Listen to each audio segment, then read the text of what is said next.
اور جو خدا رات کے بعد صبح اور گرمی کے بعد ٹھنڈ دیتا ہے، وہی خدا پریشانی کے بعد خوشی دے گا۔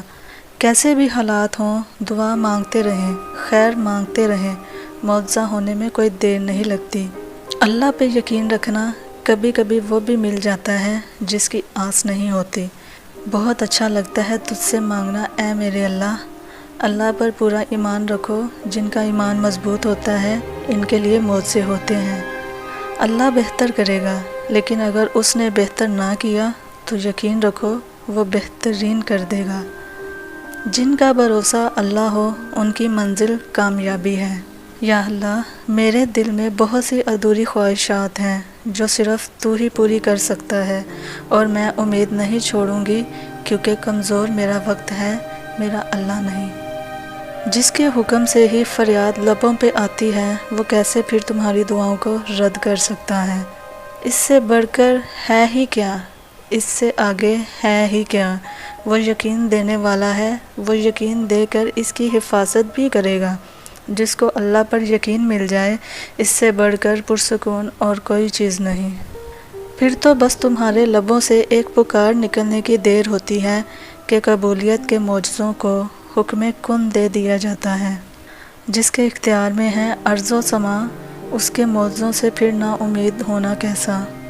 فرض کرو اگر تمہاری آزمائش کا یہ آخری مقام ہوا تو وہ تو قادر ہے، ہر چیز پہ اس نے رد نہیں کی تمہاری دعائیں۔ وہ تمہارے ہر غم سے واقف ہے۔ تم ایک دفعہ اس سے التجا تو کرو، عبادتوں سے بھی زیادہ اس کو ندامتیں پیاری ہوتی ہیں۔ وہ ڈھانپ لیتا ہے، جس زخم پر سے دنیا کپڑا ہٹا دیتی ہے، وہ اس پر پردہ ڈال دیتا ہے۔ جب تم خود کو بھی معاف نہیں کر پاتے، وہ تب بھی تمہیں معاف کر دیتا ہے۔ تم نصیب اور وقت سے لڑتے رہتے ہو، یہ سوچے بنا ہی کہ نصیب لکھنے کا اختیار تو اللہ نے تمہیں دے رکھا ہے کہ اپنی دعاؤں سے جب چاہو جو چاہو بدل ڈالو۔ جو تم ٹوٹ کے ہارے ہو، اس کے بدلے تم سمیٹے جاؤ گے۔ اگر اللہ نے تمہیں وہاں سے نہیں دیا جہاں سے تمہیں امید تھی، تو یقین رکھو وہ وہاں سے عطا کرے گا جہاں سے تمہیں گمان بھی نہ ہوگا۔ تم سوچتے ہو کہ جو مانگ رہے ہو وہ کیسے قبول ہوگا، اور وہ تمہیں خبر ہی نہیں ہونے دیتا کہ اس نے تمہیں ہی تمہاری دعاؤں کی قبولیت کا وسیلہ بنا دیا ہے۔ وہ رب انہی کو دیتا ہے جو اس پر یقین رکھتے ہیں۔ جہاں مایوسی ہو وہاں ہاتھ خالی ہی رہ جاتے ہیں۔ تم یہاں پہ سوچ کر امید چھوڑ بیٹھے ہو کہ اللہ نے دینا ہوتا تو اب تک دے دیا ہوتا۔ تم خود اپنی دعاؤں سے ہی اپنا مقدر لکھتے ہو، اور تمہاری دعائیں ہی تم تک وہ سب لے آتی ہیں جو تمہارا نصیب بھی تمہیں نہیں دے پاتا۔ وہی اپنے بندے کی آزمائشوں کے بعد صبر کا اجر دیتا ہے۔ کن، لوگ لاکھ کہیں یہ ممکن نہیں، میں نے اس کے کن سے تقدیریں بدلتی دیکھی ہیں۔ تم دعا کرتے ہوئے معجزوں کا یقین رکھو، پھر دیکھو دعا ختم ہوتے ہی معجزہ ہو جائے گا۔ جس نے سال بدلا ہے وہ رب نصیب بھی بدلے گا۔ ٹوٹے ہوئے دل کی ایک صدا نصیب کے سارے پنوں پر بھاری ہوتی ہے۔ پھر یوں ہوا کہ مزید اس کے پیچھے بھاگنے کی بجائے میں نے اپنا سر سجدے میں رکھ دیا۔ تم اپنا ہر معاملہ اس کے سپرد کر دو، اور وہ بہترین فیصلہ نہ کرے ایسا تو ممکن ہی نہیں۔ وہ چاہتا ہے تمہیں تحفہ دینا، تبھی تو تمہیں آزمائش میں ڈالا ہے، اور پھر لے آتا ہے اپنے بندے کو اس راستے جس راستے وہ اللہ پر کامل یقین رکھنے لگتا ہے۔ سوچو تو ذرا، اگر اس دعا کے بعد اللہ کی مدد نے آ جانا ہوا تو، اور کتنے پاکیزہ ہوتے ہیں وہ جذبات جو صرف ان لوگوں سے وابستہ ہوتے ہیں جن سے مل کر ہمیں اللہ مل جاتا ہے۔ دعائیں بدل دیتی ہیں مقدر کی ہر تقسیم۔ جب دعائیں نہیں بدلتی تب اللہ مقدر بدل دیتا ہے۔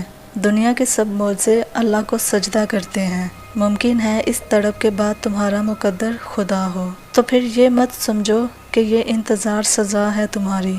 اللہ تمہارا یوسف اس لیے بھی گم کر دیتا ہے تاکہ تم خود میں یعقوب جیسی تڑپ پیدا کرو۔ تڑپ دکھانی پڑتی ہے تبھی زمزم ملتا ہے۔ وہ فرماتا ہے جب ایمان والے مجھے شدت صبر کی انتہا کو پہنچ کر پکارتے ہیں، تب میں انہیں ہر گھٹن سے آزاد کر کے ان کے دلوں کو ٹھنڈا کر دیتا ہوں۔ اس اندھیری رات کے بعد اب پرسکون صبح آنے والی ہے۔